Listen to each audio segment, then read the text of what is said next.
రాష్ట్రంలోని ప్రతి నియోజకవర్గంలో 100 పడకల నుంచి 300 పడకల సామర్థ్యంతో మల్టీ స్పెషాలిటీ ఆసుపత్రులు స్థాపించేలా కార్యాచరణ ప్రారంభించాలని ముఖ్యమంత్రి నారా చంద్రబాబు నాయుడు అధికారులను ఆదేశించారు.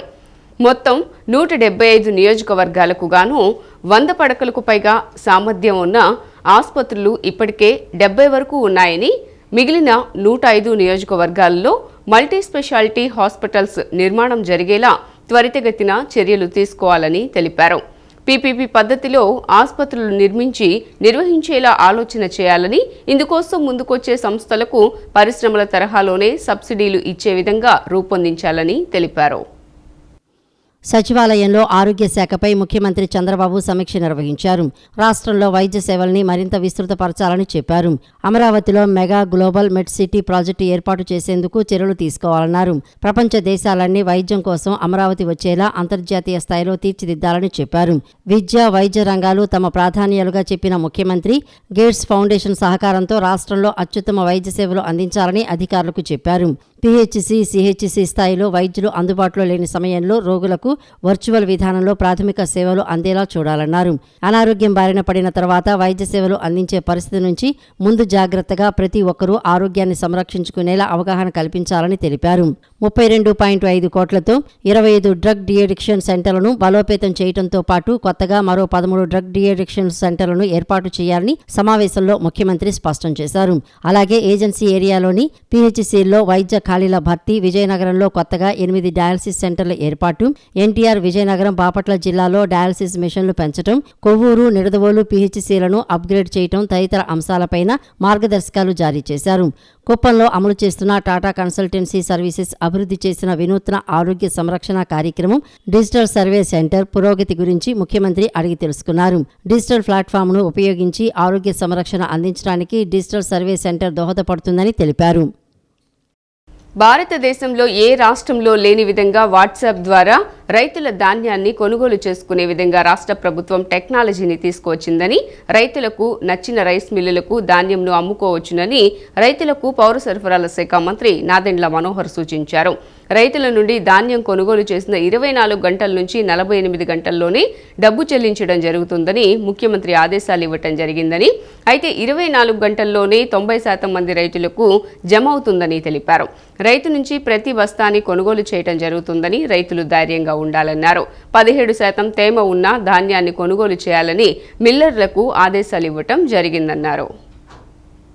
తిరుపతి జిల్లా వెంకటగిరి మండలం యాతలూరు గ్రామానందు joint collector Shubham Bansal, Tirupati MLA Arani Srinivasulu, railway Koduru MLA మరియు ప్రభుత్వ whip Sridhar, Gudur sub collector Raghavendra Meena, గ్రామ సర్పంచ్ పెంచాలమ్మలతో కలిసి ఆంధ్రప్రదేశ్ రాష్ట్ర పౌర సరఫరాల సంస్థ రైతు సేవా కేంద్రం ద్వారా ధాన్యం కొనుగోలు రబీ సీజన్ 2024-25 సంవత్సరానికి సంబంధించి రైతులతో నిర్వహించిన ముఖాముఖి కార్యక్రమంలో మంత్రి పాల్గొన్నారు. ఈ సందర్భంగా మంత్రి నాదెండ్ల మనోహర్ మాట్లాడుతూ, రైతులు పండించిన పంటలకు గిట్టుబాటు ధర కల్పించడంతో పాటుగా ప్రతి బస్తాను ప్రభుత్వం కొనుగోలు చేస్తోందని, రైతులు ధైర్యంగా ఉండాలని అన్నారు. రైతుల సంక్షేమం దృష్టిలో పెట్టుకుని కూటమి ప్రభుత్వం వచ్చిన 8 నెలల్లోనే జిల్లాలో 7,000 మంది రైతుల నుంచి 74,000 మెట్రిక్ టన్నుల వరి ధాన్యం కొనుగోలు చేసి 154 కోట్లు రైతుల ఖాతాలకు జమ చేయడం జరిగిందని తెలిపారు.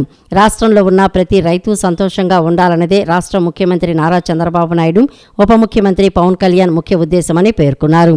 జిల్లాలో 134 రైతు సేవా కేంద్రాల ద్వారా రైతుల నుంచి వరి ధాన్యం కొనుగోలు చేయడం జరుగుతోందని తెలిపారు.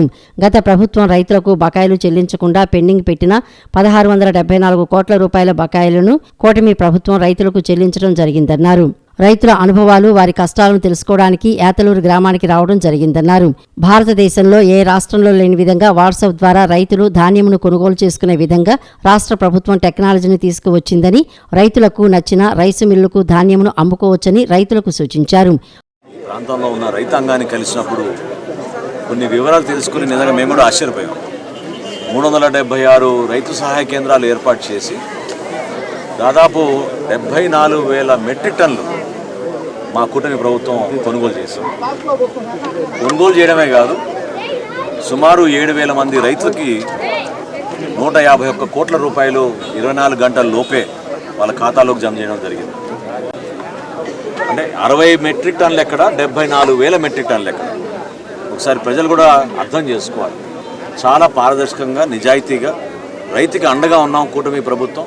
గౌరవ ముఖ్యమంత్రి గారు చంద్రబాబు నాయుడు గారు, గౌరవ ఉప ముఖ్యమంత్రి గారు పవన్ కళ్యాణ్ గారు నిరంతరం మనం ఈ ప్రాంతంలో ఉన్న రైతాంగానికి ఒక నమ్మకం కల్పిద్దామనే నిర్ణయంతో ముందుకొచ్చాం.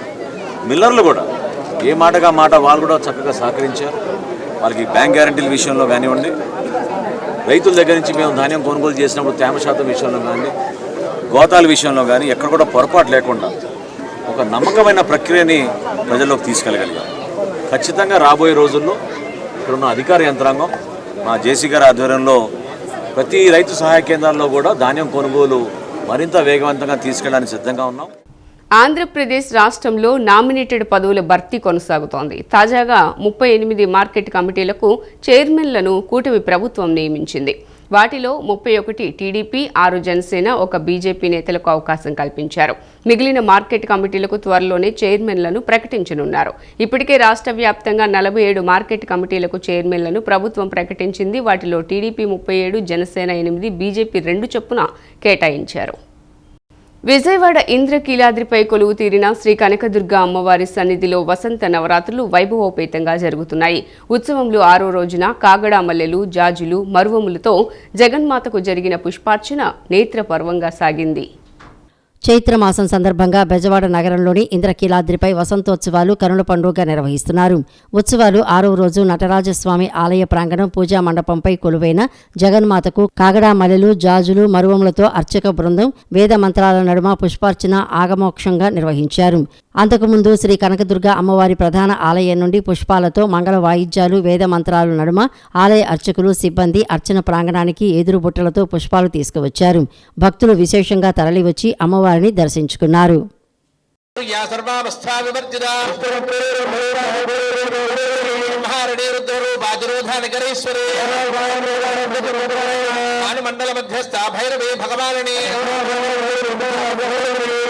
విషోత్పన్న విపన్న భువనావళి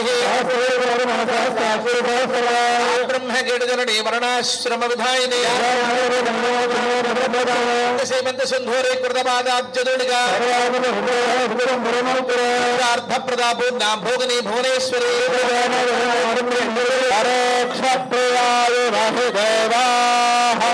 ఆత్మన్నాత్మన్నిత్యానంద్రయా తస్మై బంధనవోహోదః ప్రత్యమృణోద్ సబంధహోదో భవదు బంధహోదో హరే నామయ్యః బంధా ఏవం బంధహోదో బంధహో బంధహోదోత్యాదక్షదే పరోక్షేణ.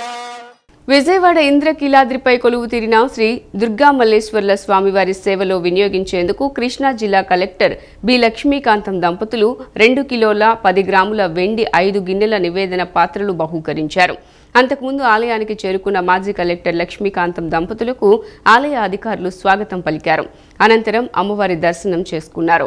అనంతరం వెండి పాత్రలకు ప్రత్యేక పూజలు చేసిన అనంతరం ఆలయ అధికారులకు అప్పగించారు. లక్ష్మీకాంతం దంపతులకు వేద పండితులు వేద ఆశీర్వచనం చేసి చిత్రపటాన్ని, ప్రసాదాన్ని అందజేశారు. భవానీపురంలోని ఎన్డీఏ కార్యాలయంలో పశ్చిమ నియోజకవర్గ ఎమ్మెల్యే సుజనా చౌదరి కార్యాలయం సీఎం సహాయ నిధి ఎల్ఓసి చెక్కులు పంపిణీ కార్యక్రమం జరిగింది. వించిపేటకు చెందిన అర్కల్ లీలా సాయి లివర్ సంబంధిత వ్యాధితో బాధపడుతూ వైద్య సహాయం కోసం దరఖాస్తు చేసుకోగా 3,40,000, చిట్టినగర్కు చెందిన జగుపిళ్ల దుర్గా భవాని గర్భాశయ సంబంధిత వ్యాధితో బాధపడుతూ వైద్య సహాయం కోసం దరఖాస్తు చేసుకోగా 1,80,000, పంజా సెంటర్కి చెందిన ఎం సాయి అనురాగ్ అనారోగ్యం బారిన పట్టడంతో వైద్య సహాయం కోసం దరఖాస్తు చేసుకోగా 40,000, భవానీపురానికి చెందిన బి నాగమణిందర్ పక్షవాతంతో బాధపడుతూ వైద్య సహాయం కోసం దరఖాస్తు చేసుకోగా 70,000 రాష్ట్ర ప్రభుత్వం నుంచి మంజూరు చేశారు. సీఎం సహాయ నిధి కోసం బాధిత కుటుంబ సభ్యులకు ఎమ్మెల్యే కార్యాలయ కార్యదర్శి ప్రత్తిపాటి శ్రీధర్ను సంప్రదించగా సీఎంఆర్ఎఫ్ కింద ఎల్ఓసి చెక్కులను మంజూరు చేయించారు. బాధితులకు ప్రత్తిపాటి శ్రీధర్, అడ్డూరి శ్రీరామ్, ఏదుపాటి రామయ్య పలువురు నాయకుల చేతుల మీదుగా చెక్కులను అందించారు. సీఎం సహాయ నిధి డబ్బులు మంజూరు చేయించిన ఎమ్మెల్యే సుజనా చౌదరికి బాధిత కుటుంబ సభ్యులు కృతజ్ఞతలు తెలిపారు. ఈ కార్యక్రమంలో ఎన్డీఏ కూటమి నేతలు కొండపల్లి శ్రీను, గౌరీ శంకర్, కొమర కిరణ్, పచ్చవ మల్లికార్జున తదితరులు పాల్గొన్నారు. కృష్ణా జిల్లా బాపులపాడు మండలం వీరవల్లి రైల్వే స్టేషన్ వద్ద ట్రాక్పై నిర్మించే ఆర్ఓబి బ్రిడ్జి నిర్మాణం సంబంధించి త్వరలో రైల్వే శాఖ ఆమోదం తెలుపుతోందని గుడివాడ ఆర్డీఓ బాలసుబ్రహ్మణ్యం తెలిపారు. ఆర్ఓబి బ్రిడ్జి నిర్మించే స్థలాన్ని రెవెన్యూ, రైల్వే, ఆర్ఎండ్బీ శాఖ అధికారులు, గ్రామ ప్రజాప్రతినిధులు, నాయకులతో కలిసి ఆర్డీఓ పరిశీలించారు. కృష్ణా జిల్లా బాపులపాడు మండలం వీరవల్లి రైల్వే స్టేషన్ వద్ద ట్రాక్పై నిర్మించే ఆర్ఓబి రోడ్డు నెంబర్ 166 నుంచి రైల్వే స్టేషన్ దాటి వై జంక్షన్ వరకు మల్లవల్లి, కొమ్మూరు వైపు వెళ్లే రహదారులు పరిశీలించారు. గ్రామ ప్రజాప్రతినిధులు, గ్రామస్తులు సూచించిన 2 రూట్లలో ఒక రూట్ అందరికీ ఆమోదయోగ్యంగా ఉన్నట్లు అధికారులు గుర్తించారు. మాజీ సర్పంచ్ పిల్లా రామారావు, ఉప సర్పంచ్ లంక అజయ్, ఎంపీటీసీ అమృతపల్లి సూర్యనారాయణ, తెలుగు యువత నాయకులు మండాది రవీంద్రలు బ్రిడ్జి నిర్మాణంపై అధికారులతో చర్చించారు. గ్రామస్తులు ఎటువంటి ట్రాఫిక్ ఇబ్బందులు పడకుండా సౌకర్యవంతంగా బ్రిడ్జి వినియోగించుకునే విధంగా ఫ్లైఓవర్ బ్రిడ్జి నిర్మాణం చేపట్టాలని సూచించారు. అలాగే విజయవాడలో నిర్మించిన చనుమోలు వెంకట్రావు వై జంక్షన్ బ్రిడ్జి మాదిరిగానే నిర్మించే విధంగా ప్రతిపాదనలు తయారు చేయాలని అధికారులను కోరారు. గ్రామ అభివృద్ధి కమిటీ చైర్మన్ గుండపినేని ఉమా వరప్రసాద్ అధికారులతో ఫోన్లో మాట్లాడారు. సాధ్యమైనంత వరకు ప్రజలకు ఇబ్బందులు లేకుండా ఆర్ఓబిని నిర్మించాలని కోరారు. అనంతరం గుడివాడ ఆర్డీఓ బాలసుబ్రహ్మణ్యం మాట్లాడుతూ రైల్వే శాఖకు ప్రతిపాదనలు పంపిస్తానని, అక్కడ ఆమోదం అయిన తర్వాత సమగ్ర సర్వే, టెండర్లు, బ్రిడ్జి నిర్మాణ పనులు ప్రారంభిస్తారని తెలిపారు. ఈ కార్యక్రమంలో గుడివాడ ఆర్డీఓ బాలసుబ్రహ్మణ్యం, బాపులపాడు తహసీల్దార్ B Muralikrishna, RNB AE Aravind, DE Balaram, railway శాఖ జేఈ డి సుందర్, వీఆర్ఓలు Atluri Sunil Kumar, Nagaraju, Shatra consultancy engineer, Bapulapadu surveyor Phanikumar, village సర్వేయర్లు ప్రేమ్, భాగ్యారావు, వీఆర్ఏలు కోటేశ్వరరావు, గోపయ్య తదితరులు పాల్గొన్నారు. వీరవల్లి నుంచి అగ్రిపల్లికి వెళ్ళే రోడ్లో ఇక్కడ వీరవల్లి గ్రామంలో రైల్వే క్రాసింగ్ లెవెల్ పైన ఆర్ఓబి కన్స్ట్రక్షన్ గురించి ఈరోజు నా రైల్వే టీము, అట్లాగే రెవెన్యూ, ఆర్ఎండ్బీ డిపార్ట్మెంట్ నుంచి కూడా ఇన్స్పెక్షన్ చేయడం జరిగింది.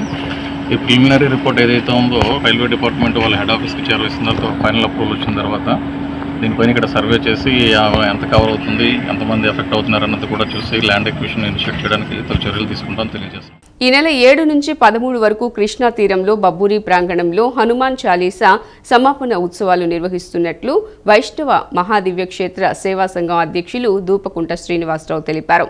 దత్తపీఠాధిపతి గణపతి సచ్చిదానంద స్వామి ప్రత్యక్ష పర్యవేక్షణలో 50,000 మంది భక్తులు హనుమాన్ చాలీసా పారాయణంలో పాల్గొంటారని, ఇందుకోసం కృష్ణా తీరంలో తిరుమల తరహాలో శ్రీ వెంకటేశ్వర స్వామివారి నమూనా ఆలయాన్ని ఏర్పాటు చేశామన్నారు. వైష్ణవ మహాదివ్య క్షేత్ర సేవా సంఘం ఆధ్వర్యంలో ఈ నెల 7 నుంచి 13 వరకు జరగనున్న శ్రీవారి వైభవోత్సవ సహిత హనుమాన్ చాలీసా సమాపన ఉత్సవాలు దిగ్విజయం కావాలని ఆకాంక్షిస్తూ శోభాయాత్ర నిర్వహించారు. విద్యాధరపురంలోని అష్టాక్షరి రామాలయం నుండి ప్రారంభమైన ఈ శోభాయాత్ర 4 స్తంభాల సెంటర్, జోజీనగర్, భవానీపురం, స్వాతి రోడ్డు మీదుగా ఈ ఉత్సవం తిరిగి బొబ్బూరి ప్రాంగణానికి చేరింది.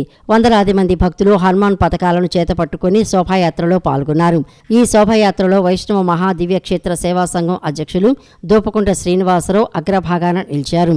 ఈ సందర్భంగా ఆయన మాట్లాడుతూ తమ సంఘం ఆధ్వర్యంలో ఈ నెల 7 నుంచి 13 వరకు కృష్ణా తీరంలోని బొబ్బూరి ప్రాంగణంలో హనుమాన్ చాలీసా సమాపన ఉత్సవాలను నిర్వహిస్తున్నట్లు చెప్పారు.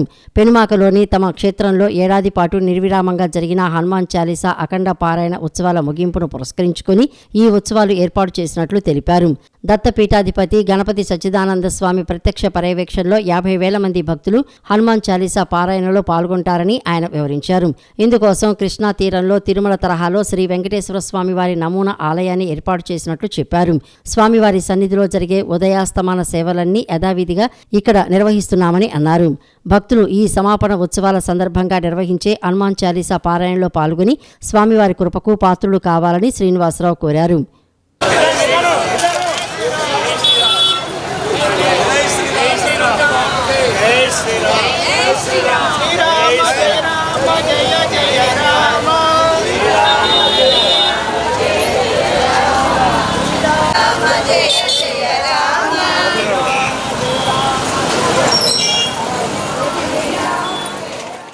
శ్రీ వైష్ణవ మహాదేవి క్షేత్రం రాజధాని అమరావతిలో ఉన్నటువంటి దేవాలయం అఖండ శ్రీ హనుమాన్ చాలీసా పారాయణ శ్రీ కార్యసిద్ధి హనుమాన్ స్వామివారి యొక్క అనుగ్రహం కోసం సంవత్సరం పాటు 2024 ఏప్రిల్ 23 ప్రారంభమైనటువంటి అఖండ శ్రీ హనుమాన్ చాలీసా పారాయణ ఈ నెల 13వ తారీఖుతో 350 రోజులు పూర్తవుతున్న సందర్భంగా 7 రోజుల పాటు 13వ తారీఖు నుండి 7వ తారీఖు నుంచి 13వ తారీఖు వరకు వైభవంగా జరగడానికి నాందిగా ఈరోజు శోభాయాత్ర ఈరోజు ఈ అష్టాక్షరి రామ మందిరం నుంచి ప్రారంభం చేస్తూ స్వాతి రోడ్ నుంచి బయలుదేరుతూ మన బబ్బూరి గ్రౌండ్కి చేరబోతుంది. ఎంతోమంది ఈ కార్యక్రమానికి వేలాదిగా ఈ కార్యక్రమంలో పాల్గొని రేపు 13వ తారీఖు జరగబోయే అఖండ హనుమాన్ చాలీసా చివరి సమాపనోత్సవాల్లో అందరూ పాల్గొని అక్కడ వచ్చేటువంటి చాలా గొప్పదైనటువంటి దైవ స్వరూపంగా ఉన్నటువంటి శ్రీమాన్ దత్తపీఠం శ్రీ గణపతి సత్యనారాయణ స్వామిజీ వారి ప్రత్యక్ష పర్యవేక్షణలో సుమారు 50,000 మంది భక్తులతో హనుమాన్ చాలీసా చివరి సమాపనోత్సవం జరుగుతుంది. అటువంటి సమాపనోత్సవాన్ని నాందిగానే ఈరోజు ఈ కార్యక్రమం. ఓ పక్క వ్యాధులు, మరో పక్క ధరల పతనం. పెట్టుబడి ఖర్చులతో కష్టాల్లో ఉన్న ఆక్వా రంగానికి తాజాగా అమెరికా అధ్యక్షుడు డొనాల్డ్ ట్రంప్ నిర్ణయం వలన ఆక్వా రైతులకు తీవ్రమైన నష్టం వాటిల్లుతోంది. భారత్ నుంచి దిగుమతి అయ్యే రొయ్యలపైన అమెరికాలో విదేశీ సుంకం పెంచడంతో గంటల వ్యవధిలోనే ఆయా కౌంట్లను బట్టి రొయ్యల ధరలు పతనమయ్యాయి. గోదావరి జిల్లాలో కిలో ధర గరిష్టంగా 40 వరకు పడిపోయింది. భారత్ నుంచి విదేశాలకు ఎగుమతి అవుతున్న మాంస ఉత్పత్తుల్లో రొయ్యలది 3వ స్థానం. ఏపీలో ఉమ్మడి పశ్చిమ, తూర్పు గోదావరి జిల్లాల నుంచే సింహభాగం ఆక్వా ఉత్పత్తులు ఎగుమతి అవుతున్నాయి. జిల్లాలో 1.2 లక్షల ఎకరాల్లో రొయ్యలు సాగు చేస్తున్నారు. ఏటా ఉత్పత్తి 4 లక్షల టన్నులు కాగా 3.5 లక్షల టన్నుల వరకు విదేశాలకు పంపిస్తున్నారు. మొత్తంగా 18,000 కోట్ల వ్యాపారంలో విదేశీల లావాదేవీలే అధికం. ట్రంప్ విధించిన ప్రతీకార సుంకాలు బుధవారం నుంచి అమల్లోకి రావడంతో ఆ ప్రభావం ఇక్కడి ఆక్వా ఉత్పత్తులపై పడింది. కిలోకి 30 నుంచి 40 రూపాయల వరకు ధర పడిపోయింది. బుధవారం 100 కౌంట్ రొయ్య ధర కిలో 240 రూపాయలు ఉండగా గురువారం 200కు తగ్గిపోయింది. సాధారణంగా 40, 30, 20 కౌంట్లు ఉండే రొయ్యలు మాత్రమే అమెరికాకు ఎగుమతి చేస్తారు. ప్రతీకార సుంకాన్ని సాకుగా చూపించి అన్ని కౌంట్లపై గరిష్టంగా కిలోకి 30 నుంచి 40 రూపాయల వరకు తగ్గించారు. కొన్ని చోట్ల కొనుగోలు లేవని, ట్రేడర్లు ముందుకు రాలేదని రైతులు వాపోయారు. సాగుదారులపైనే కాదు, ఆక్వా రంగంపై ఆధారపడ్డ కూలీల ఉపాధికి కూడా ఇది దెబ్బేనని టెండర్లు చెబుతున్నారు. కొత్త సుంకాలు అమల్లోకి వస్తే 1,00,000 విలువ చేసే రొయ్యలు అమెరికాకు ఎగుమతి చేయాలంటే 26,000 పన్ను కట్టాలి. రవాణా, ప్యాకింగ్, ఇతర ఖర్చులతో కలిపి 50% చేరుతుంది. ఈ మేరకు రొయ్యల ధరలు తగ్గి ఆ భారం రైతులపై పడనుంది. రొయ్యల కొనుగోలుపై అమెరికా సుంకాలపై రాష్ట్ర రొయ్యల ఎగుమతిదారుల సమావేశం నిర్వహించి అమెరికా విధించిన సుంకాల ప్రభావం ఏ మేర ఉంటుంది, వాటి వల్ల ఎంత ధర తగ్గించాలి, ఏ విధంగా కొనుగోలు చేయాలి అనే అంశాలు చర్చించి ధరలు నిర్ణయించనున్నట్లు సమాచారం. ప్రస్తుతం ఉత్పత్తులు తీసుకుంటాం కానీ ధరలు మాత్రం సమావేశంలో తీసుకున్న నిర్ణయం మేరకు ఉంటాయని డీలర్లు చెబుతున్నారు. గత్యంతరం లేని పక్షంలో రైతులు వారి షరతులకు లోబడి పనిచేస్తున్నారు. విజయవాడ బందర్ రోడ్డు అశోక్ నగర్ నారాయణ స్కూల్లో 5వ తరగతి విద్యార్థులకు గ్రాడ్యుయేషన్ డే శుక్రవారం ఘనంగా నిర్వహించారు. ఈ కార్యక్రమానికి ముఖ్య అతిథిగా ఏజీఎం మురళీకిషోర్ విచ్చేసి విద్యార్థులను అభినందించారు. ఈ కార్యక్రమానికి ప్రిన్సిపల్ శివసాయినాథ్, ఈచామ్స్ coordinator Zahoor Fatima, RI Rajesh, vice principal Rajashri మరియు విద్యార్థుల తల్లిదండ్రులు పాల్గొన్నారు. ఇందులో భాగంగా విద్యార్థులను సర్టిఫికేట్స్ మరియు మెడల్స్తో సత్కరించడం జరిగింది. చిన్నారులు నృత్య ప్రదర్శనతో అలరించారు. సిటీ న్యూస్ ఇంతటితో సమాప్తం. తిరిగి వార్తల్లో మళ్ళీ కలుద్దాం. అంతవరకు సెలవు. నమస్కారం.